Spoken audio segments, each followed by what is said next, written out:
Welcome to another Trackmania Turbo Trackmaster tutorial.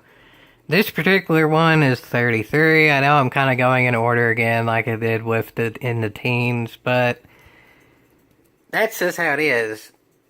The two cars in which I'm kind of going in order and doing these and there's no skipping are just the ones I'm better at.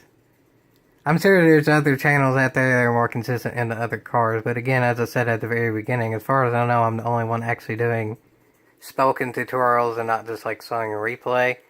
So I guess, like I sort of say with Gran Turismo, is take what I do, even though I'm not the best, and just take what you hear from me saying it, and then try to implement that the best you can to what you see in other people who may not say it out loud, and then you may be able to combine the two to be able to do overall better. So even though I'm not the best with being consistent with all the cars, this is what I got, and what I got is, well, this. It ain't bad, it's Trackmaster.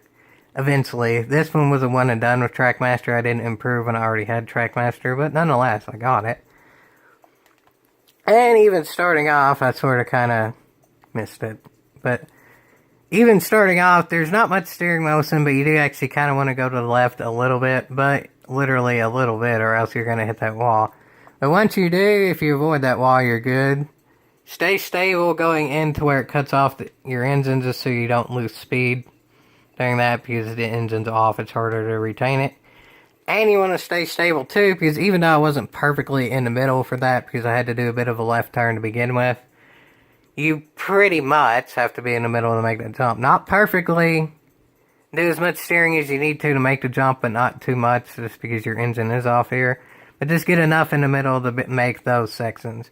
And for the next turn, it's pretty easy, really. You don't actually have to go any steering out, and you're not too close to that next wall. The next turn, also just get close to the apex without hitting the wall. And then it's sort of easy bit here, just coast. If you don't hit anything, you're good to the checkpoint there where the engine cuts back on. And again, stay in the middle to avoid those. Engine cuts back off here, still stay in the middle. This turn is a little bit harder to make while staying in the middle, but it's still doable enough. That's a decent amount of margin for error there to make the turn. Just again, apex, don't hit it, and then as far as you go out, just whatever, keep it stable once you fully get out of that turn. And then you're in the middle there to hit the boost pads, and then you're good to make it through that a little bit, and then to the finish line. Honestly, this section's kind of weird in my opinion. I don't fully like it, really. It's just kind of, you have to stay in the middle the entire time, and there's really no strategy to it. It's just, stay in the middle, don't hit anything, full throttle, and then there you go. At least with the other ones, there's sort of kind of, sometimes you do need to be in the middle, sometimes you don't. This is all in the middle. Whenever I got it, though, it's not the most fun to do, but it definitely is doable.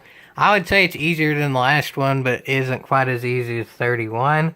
But nonetheless, the rankings kind of show that as well. I didn't really like doing this one, so I didn't really continue it, because it's, I don't honestly know where you gain much time here.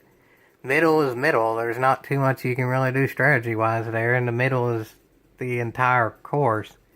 You just stay in the middle to not hit those walls, and then you can't hit those walls because your engine is off, so that's the entire strategy. But nonetheless, I did it. I hope y'all enjoyed this, and as always, yeehaw!